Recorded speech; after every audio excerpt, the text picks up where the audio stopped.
Hello everyone, welcome to Let's Learn Photoshop. This is a new series I'm starting to get people new to Photoshop comfortable with using it as a primary tool in their photo editing journey.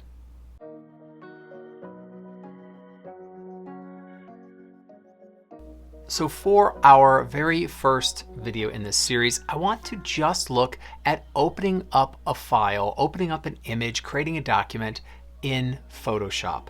When you first open up Photoshop, it's going to say, hey, you could open up, well, we've got the previous documents I've opened, and you've got these kind of tutorial things here. We could just drop something in, but we want to just edit a picture is really where we are starting. If we go to a new file, well, this is a brand new document. It's going to say what size of document would you like, and it could be really anything. And we have some options over here for changing its size. Now, we'll cover this in a different video all about creating blank documents, but this just creates something that is blank. There's nothing here. But we want to take a look initially at just opening up an image. Now, the easiest way to do this is actually to open up from another source, such as Adobe Lightroom. If I come over here to Lightroom, well, I've got some images, and let us say I wanted to open up one of them in Photoshop. I could find the thumbnail here, or I could find it down here, it doesn't matter. Right click, edit in, and then edit in Adobe Photoshop. And it will take this image and it will create a new document. The name of the document will be the same as the name of the file, and it's going to open it up. Now, a document you can think of as the canvas that you paint on, and the picture is just on the canvas because the painting is the paint, not the canvas that it is on. And I can kind of show this to you. We have a background layer here, and we're going to take a look at the right panel tool and layers in other videos. But let us say that I just duplicate it. All right, that's Command or Control J. And now I could actually turn off seeing both of these, so I don't see any image. And now I see the canvas. When you open up an image inside of Photoshop, it creates the document, and the pixel dimensions of the document are the same as the picture. So it looks like there isn't actually a document or a canvas, but in fact there is. So that's one way to open an image. I consider this to be the best way because it allows me to still have my images organized here in Lightroom, do all of my organization, all of my filing, do all of my star ratings, and then when I have an image I want to edit in Photoshop, I have an easy time finding it and then opening it. Now, of course, there are other ways to do so. One way would be if I have the actual file and I have it in my downloads folder here, I could take this and drag it onto Photoshop, and this is going to bring up Adobe Camera Raw. Now, this might look familiar to you. Adobe Camera Raw really is just the develop module of Lightroom as a filter and as its own program connected to Photoshop. And we're going to skip all of this for the moment. In later videos, we're going to actually explore the Camera Raw filter, which we use, but this is opening through Adobe Camera Raw, but we actually don't want to do this here. The main reason is anything we do here kind of gets baked into the image when it gets opened. So if I was just to hit done, well, this would just go away and I haven't opened it in Photoshop. Then I have open at the bottom. The little arrow says that I could open it as an object or as a copy. An object means a smart object.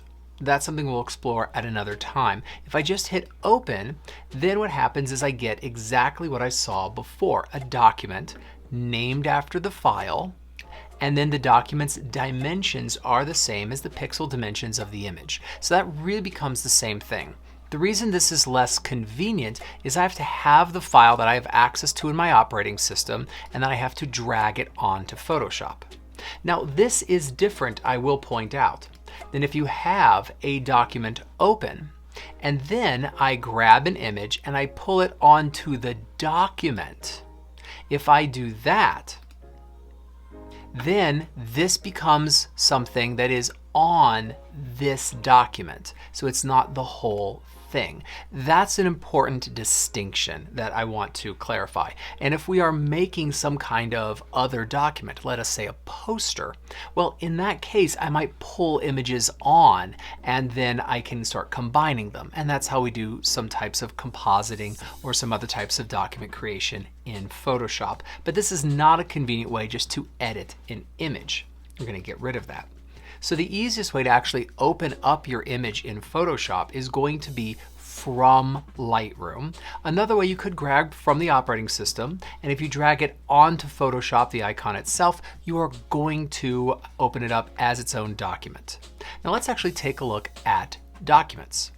Again, I'm going to find this image and I'm going to open it up from Lightroom, edit, right click, edit in Adobe Photoshop. It will open it up as its own document. All right, here it is.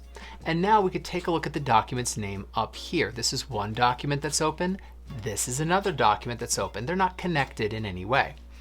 This information up here, first we get the name of the file, right? Macro, Botanic Gardens, etc., etc., etc.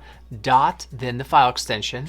All right, then we see it's at 12.5%. That's the zoom. So if I hit Command or Control plus, I'm going to zoom in. That changes to 16.7, changes to 25%.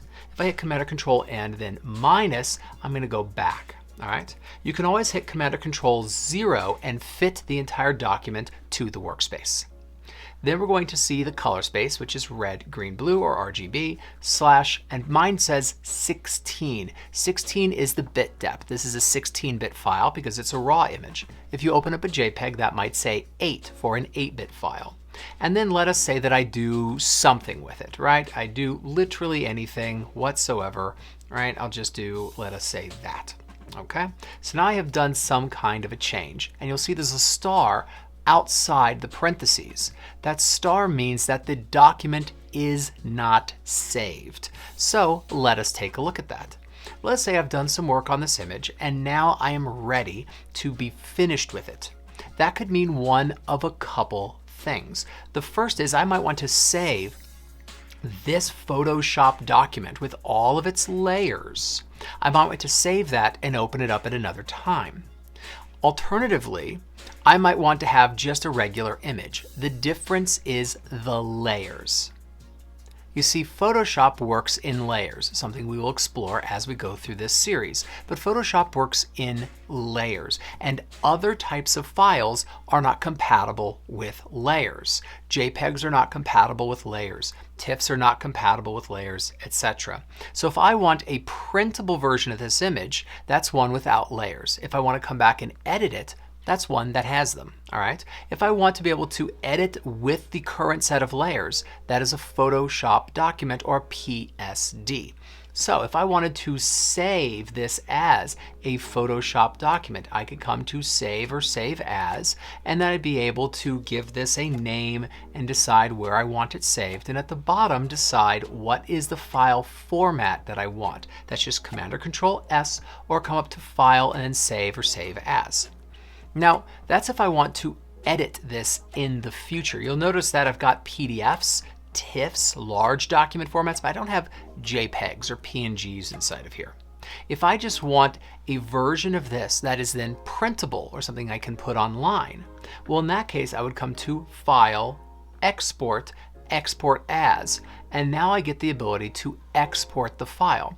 Typically, we're exporting JPEGs if we're going to be printing them, and then we can also choose PNGs or GIFs, and we get the quality slider between 1 and 7. Always take a look over here on the left because it will say the estimated output size. So if I was to output this at a 5, it would estimate 1.8 megabytes. But if I output it at my highest quality, it'll be larger. It'll be 17.2 megabytes. When I hit export, then I could give it a name that's different than the first if I wanted to, decide where I want it to go, and then I could hit export and I'll get that exported file for me to do with whatever I want. So that's how I open files and then how I save them and export them out of Photoshop. Anyway, if you want to master Lightroom from beginning to end and understand all of the facets of how we use it and work with it as our daily photo editing driver, well, I have an 8-hour course on Udemy. I'll put links to it in the description, of course, but it covers everything you need to know to become incredibly proficient with Lightroom Classic. Thanks for watching, and I'll see you next time.